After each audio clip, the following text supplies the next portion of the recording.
Tajuk kita pada kali ini adalah bidang sirah, iaitu Wanita Suri Tauladan Ummah, buku teks buku surat 175 hingga 182. Untuk tajuk ini sebenarnya ada 4 orang tokoh, iaitu Sayyidatina Aisyah, Sayyidatina Sumayyah, Sayyidatina Khadijah dan juga Sayyidatina Fatimah. Tetapi kali ini kita hanya memilih 2 orang tokoh sahaja, iaitu Sayyidatina Aisyah dan juga Sayyidatina Sumayyah. Mari kita saksikan kisah mereka.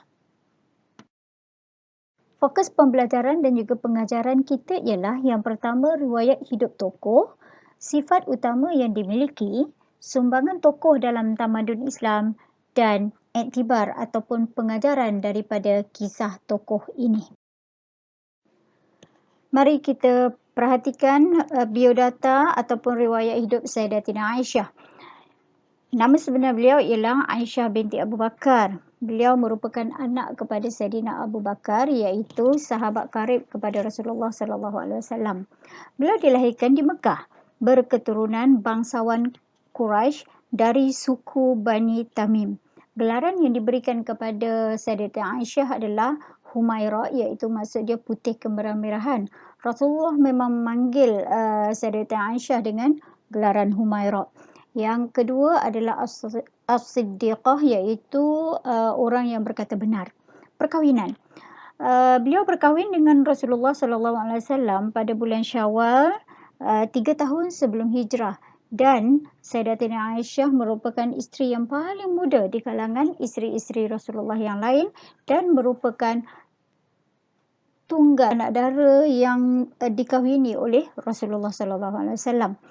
Tempat wafat beliau adalah di Madinah dan tahun wafat pada 85 Hijrah ketika usia 67 tahun. Okey, kita perhatikan sifat utama Sayyidatina Aisyah radhiyallahu anha. Apakah sifat yang dimiliki? Iaitu yang pertama, seorang yang cerdas dan juga pintar. Tidak hairan kerana beliau mempunyai seorang ayah yang paling rapat dengan Rasulullah, iaitu Sayyidina Abu Bakar. Dan apabila beliau telah berkahwin pula dengan Rasulullah SAW. Jadi disebabkan mendapat pendidikan awal daripada ayahandanya dan berterusan dengan didikan daripada Rasulullah. Jadi beliau banyak mengikuti majlis ilmu yang disampaikan oleh Rasulullah.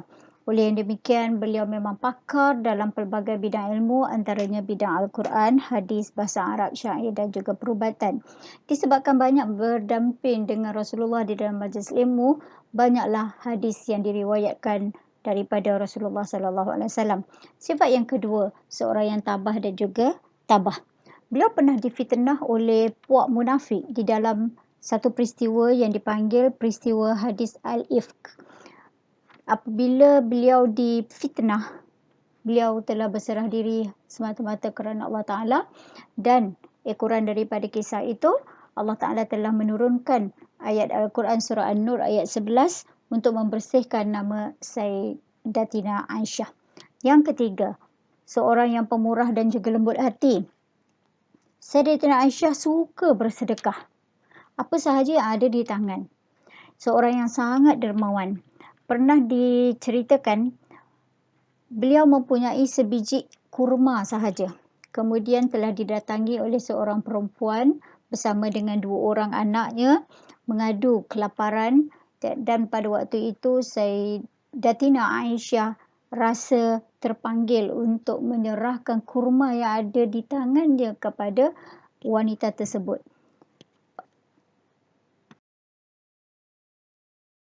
Sayyidatina Aisyah kepada tamadun Islam.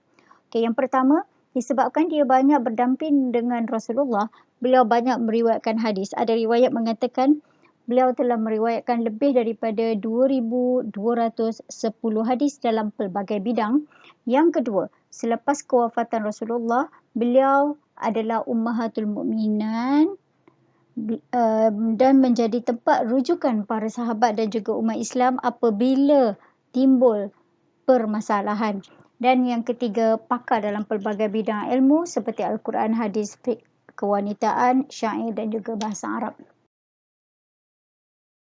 Iktibar ataupun pengajaran yang kita boleh ambil daripada kisah Sayyidatina Aisyah ini, iaitu yang pertama, kita hendaklah bersungguh-sungguh mencari ilmu sehingga kita menjadi seorang yang pakar dalam ilmu tersebut.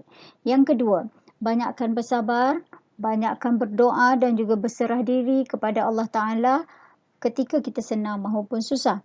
Yang ketiga, sentiasa beristiqamah, melakukan sedekah dan juga suburkan sifat suka membantu orang sekeliling kita, terutama orang yang memerlukan. Itu dia sedikit sebanyak berkenaan dengan riwayat hidup tokoh iaitu Sayyidatina Aisyah.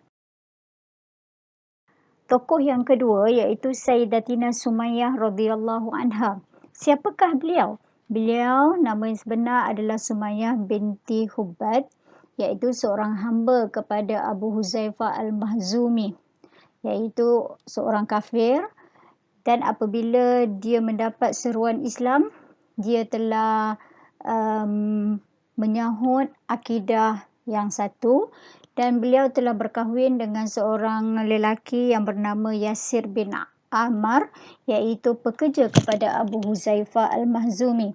Dan daripada perkahwinan tersebut dikurniakan seorang anak yang bernama Ammar bin Yasir, orang yang sangat terkenal dalam mempertahankan agama Islam.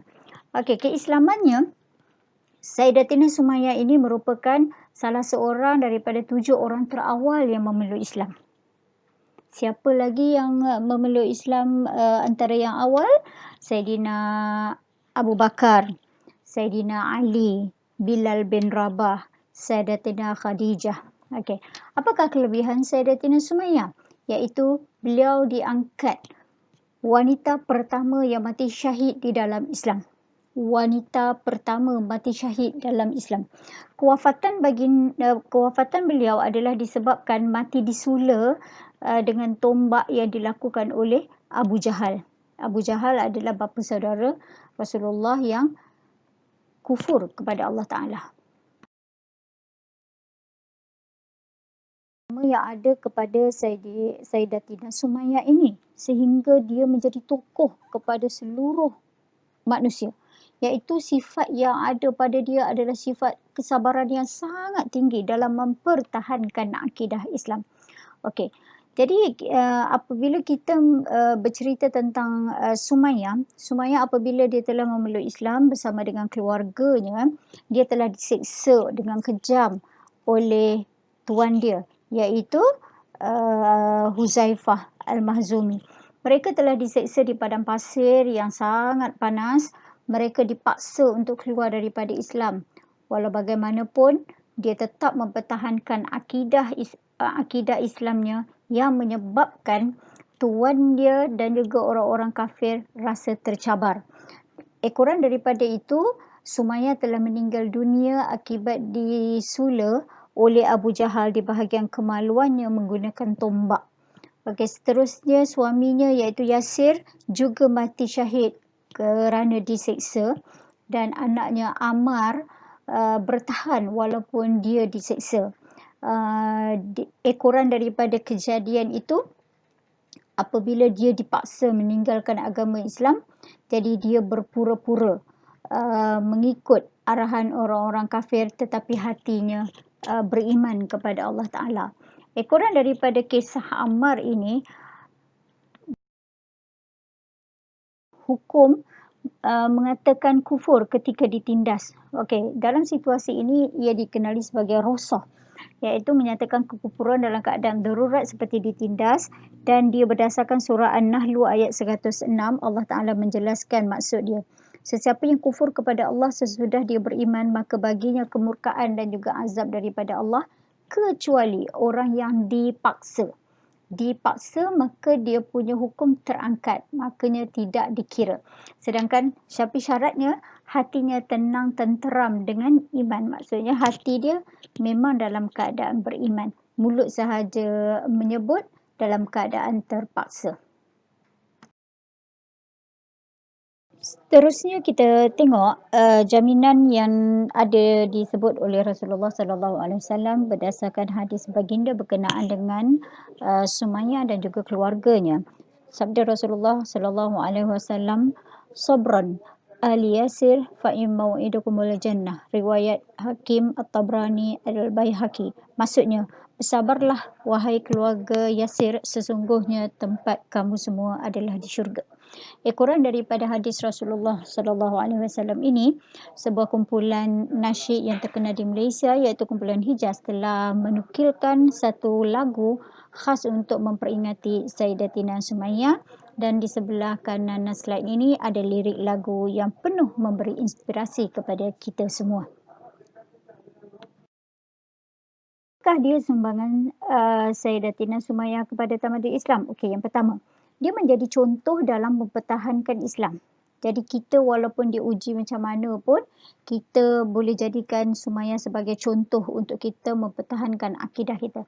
Yang kedua, Sumayyah ini seorang yang sanggup bergadai nyawa demi Islam. Sebab itulah dia diangkat menjadi wanita yang pertama mati syahid dalam Islam. Wanita pertama mati syahid dalam Islam. Dan yang ketiga, sumbangan dia adalah dia memberi imej yang baik kepada seluruh manusia dalam memperjuangkan akidah Islam. Jadi apabila dia yakin dengan akidah Islam dan dia yakin kalau dia mati sekalipun, dia akan mendapat tempat yang terbaik di sisi Allah. Apakah iktibar daripada kisah Sumayyah ini? Iaitu yang pertama, kita hendaklah satu, menghargai iman dan juga akidah. Ini dua perkara yang sangat bernilai dalam hidup kita sebagai seorang mukmin. Yang kedua, memelihara iman daripada perkara yang boleh merosakkan. Yang ketiga, kita mesti berani tegas menegakkan kebenaran. Sebab itu Rasulullah ada bersabda, katakanlah yang benar walaupun ianya pahit. Qulil haq walau kana murran. Maksud dia, wajib kita katakan yang benar walaupun itu tidak sedap untuk didengari. Dan yang keempat, kita semua umat Islam perlulah ada cita-cita untuk mati syahid. Kerana mati syahid tempatnya tidak lain dan tidak bukan adalah di dalam syurga Allah Ta'ala. Itu sahaja untuk slide perkongsian pada kali ini. Sekian, Assalamualaikum warahmatullahi wabarakatuh.